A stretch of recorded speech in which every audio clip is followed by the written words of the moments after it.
بسم اللہ الرحمن الرحیم۔ نواسہ رسول صلی اللہ علیہ وآلہ وسلم حضرت امام حسن مجتبی رضی اللہ تعالی عنہ کو زہر دے کر شہید کیوں کیا گیا؟ اس سازش کے پیچھے کس کا ہاتھ تھا؟ امام حسن علیہ السلام کو اکثر لوگ نعوذ باللہ بزدل کیوں کہتے ہیں؟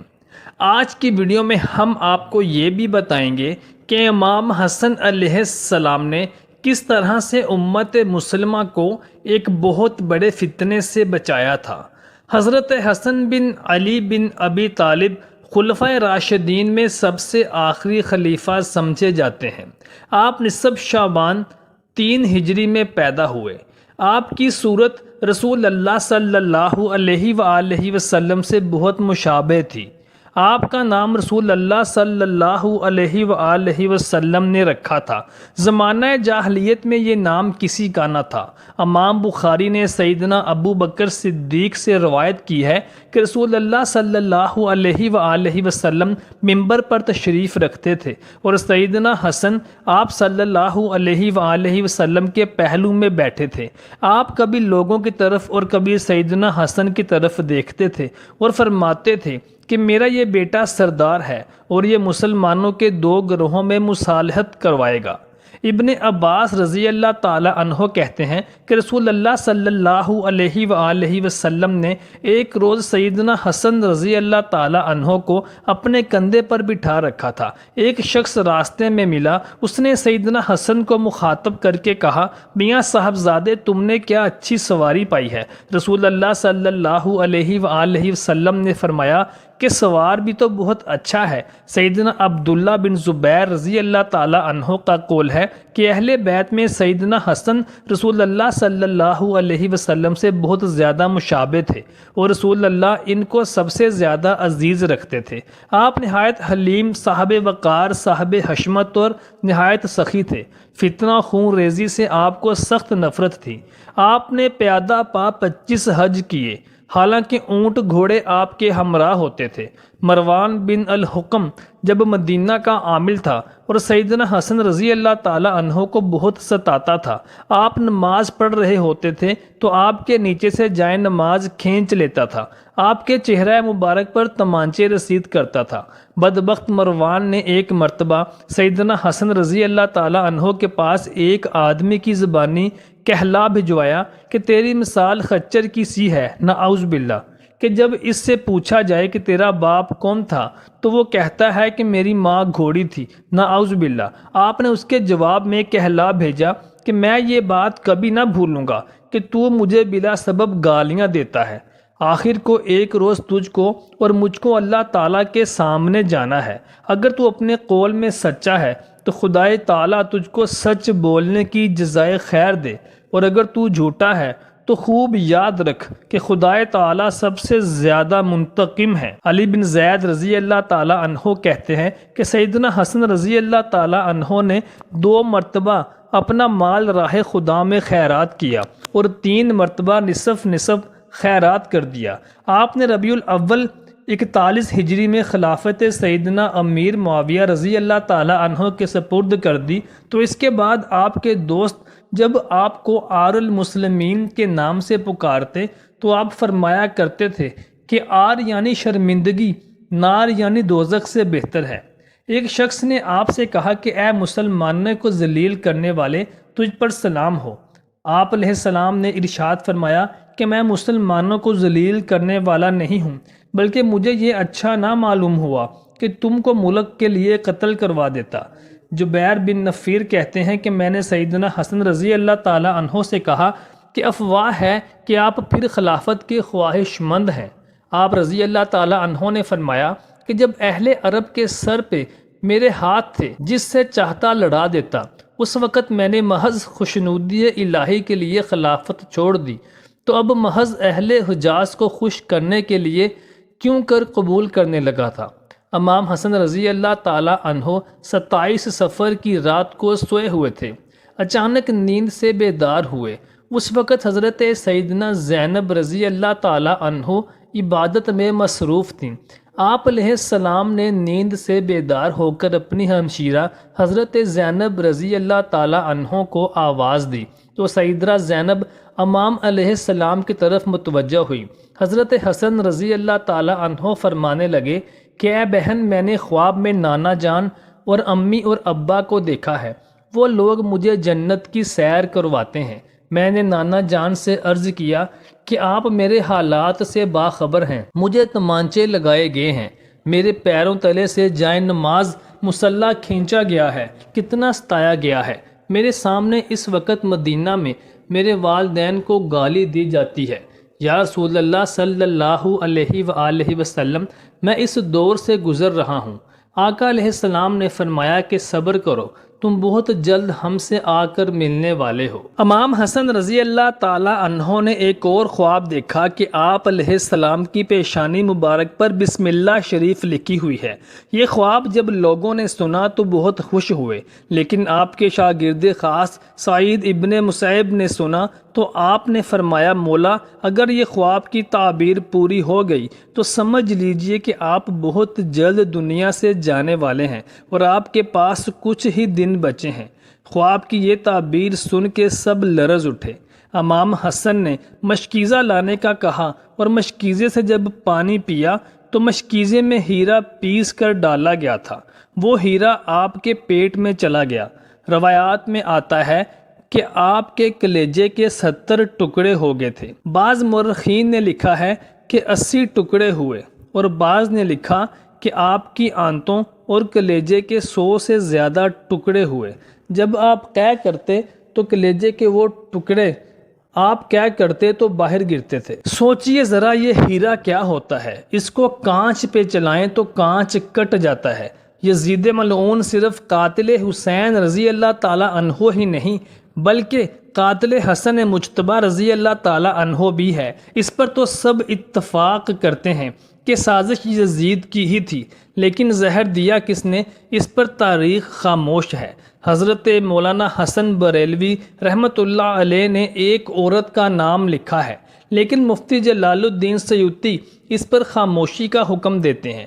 مورخین اس میں اتنے الجھے ہوئے ہیں کہ کوئی بھی واضح موقف پیش نہیں کیا جاتا۔ جس وقت آپ کے کلیجے کے ٹکڑے ہو کر گرنے لگے تو امام نے حضرت حسین رضی اللہ تعالی عنہ کو بلانے کا حکم دیا تاکہ کچھ نصیحت اور وصیت کر دوں۔ حضرت امام حسین رضی اللہ تعالی عنہ تشریف لائے اور حالت دیکھ کر گلے مل کر خوب روئے اور کہا، بتاؤ بھائی، آپ کو زہر کس نے دیا ہے؟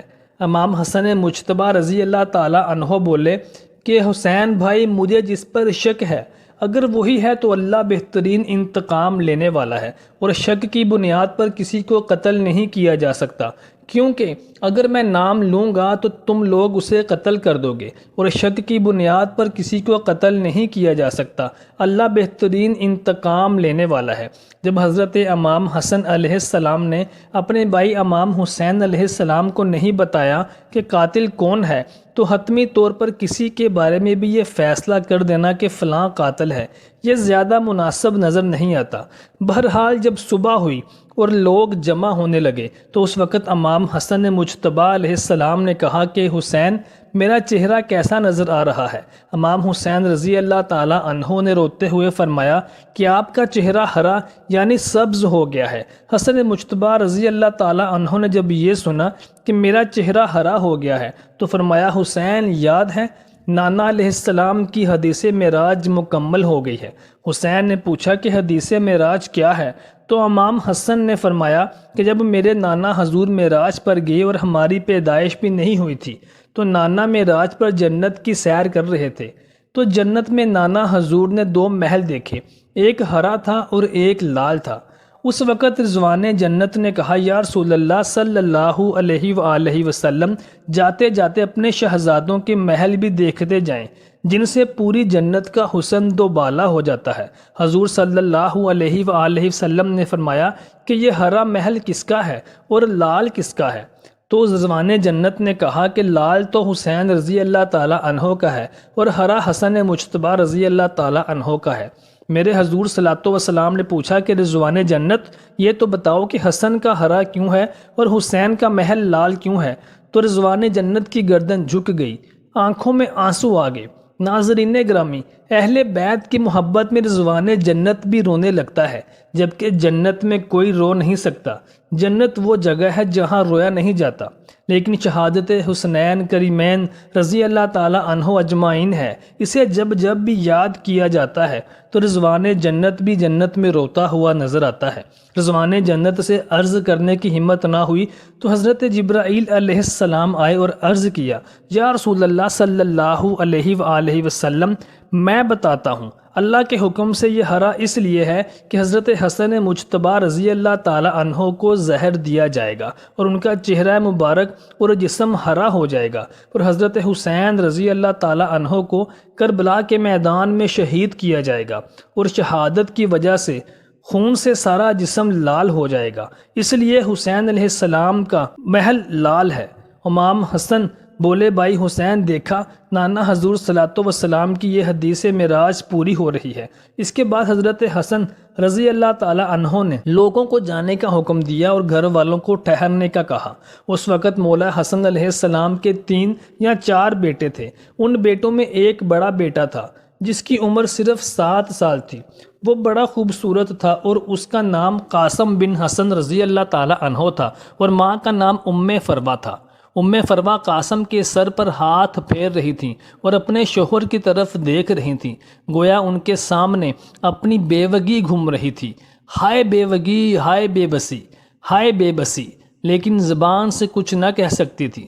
جب سب لوگ چلے گئے، حتیٰ کہ کوئی نہ بچا، تو حضرت حسن مجتبیٰ رضی اللہ تعالی عنہ نے اپنے بازو پر بندھے ہوئے تعویذ کو کھولنے کا حکم دیا۔ تعویذ کھولا گیا اور کھول کر حسن مجتبیٰ علیہ السلام نے کہا، میرے بیٹے قاسم کو میرے پاس لایا جائے۔ اپنے ہاتھوں سے وہ تعویذ بیٹے کے بازو پر باندھ دیا اور فرمایا کہ بیٹا، ایک وقت آئے گا جب تو شدید مصیبت میں، پریشانی میں گرفتار ہو جائے گا، اس وقت یہ تعویذ کھول کر دیکھ لینا۔ اس کے بعد حضرت حسین رضی اللہ تعالی عنہ کو بلا کر وصیت کی اور کہا، حسین، صبر سے کام لینا، اور میری تمنا ہے کہ جس وقت میرا جنازہ اٹھے تو مجھے نانا حضور صلی اللہ علیہ وسلم کے قدموں میں دفن کر دینا۔ میں نانا حضور کے قدموں میں دفن ہونا چاہتا ہوں۔ امام عالی مقام امام حسن علیہ السلام 28 صفر المظفر کو، اور ایک روایت کے مطابق 29 صفر کو، اور ایک روایت کے مطابق 5 ربیع الاول کو شہید ہو گئے، اس طرح سے کہ آپ کا پورا جسم ہرا ہو چکا تھا اور اندر کی آنتوں کے ٹکڑے قے کی صورت میں باہر گرے ہوئے تھے۔ آپ علیہ السلام کا جنازہ اٹھایا گیا، لیکن یہ بھی تاریخ کا ایک بدترین باب ہے کہ جب جنازہ باہر لے کر آئے اور حضور صلی اللہ علیہ وآلہ وسلم کے روضہ اقدس میں حضرت حسن رضی اللہ تعالی عنہ کو دفن کرنا چاہا تو بنی امیہ کے وہ غلیظ انسان جسے دنیا مروان کہتی تھی، بدترین آدمی جس پر میرے آقا نے لعنت کی تھی، اس نے کہا کہ میں ان کو دفن نہیں ہونے دوں گا۔ امام حسین رضی اللہ تعالی عنہ نے کہا کہ میرے بھائی کی وصیت ہے، میں دفن کروں گا۔ یہاں تک کہ مورخین نے لکھا ہے کہ اس ظالم مروان نے کمان سے تیر نکالا اور امام حسن مجتبیٰ رضی اللہ تعالی عنہ کے لاشے پر تیر چلانا شروع کر دیا۔ بعض روایات کے مطابق اس نے 13 تیر حضرت امام حسن رضی اللہ تعالی عنہ کے مبارک جسد خاکی پر چلائے، جس سے آپ کے لاشے سے خون جاری ہو گیا، اور یہ آپ علیہ السلام کی کرامت ہے کہ آپ کی وفات کے بعد بھی آپ علیہ السلام کے لاشے سے بھی خون جاری ہوا۔ حضرت زینب رضی اللہ تعالی عنہما کہتی ہیں کہ فاطمہ کے 2 بیٹوں کے جنازے میں نے اس شان سے دیکھے ہیں کہ حسن کو 2 بار کفن ملا ہے تو حسین کو تو 1 بار بھی کفن نہ ملا۔ لوگوں نے کہا کہ حسن کو 2 بار کیسے ملا؟ تو کہا کہ جب مروان ظالم نے حسن کے لاشے پر تیر چلایا تو وہ تیر لگا تو کفن سے خون کی فوار نکل پڑی، جس کی وجہ سے لوگوں نے کہا کہ کفن کے اوپر ایک اور کفن لپیٹ دو۔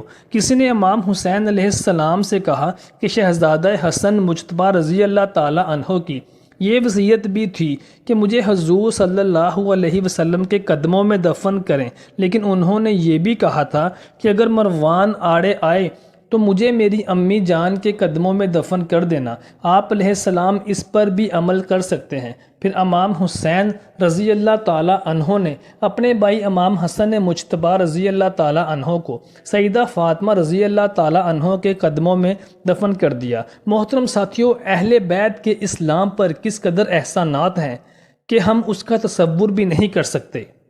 آپ سے گزارش ہے کہ ایک بار درود شریف پڑھ کر کمنٹ سیکشن میں یا حسین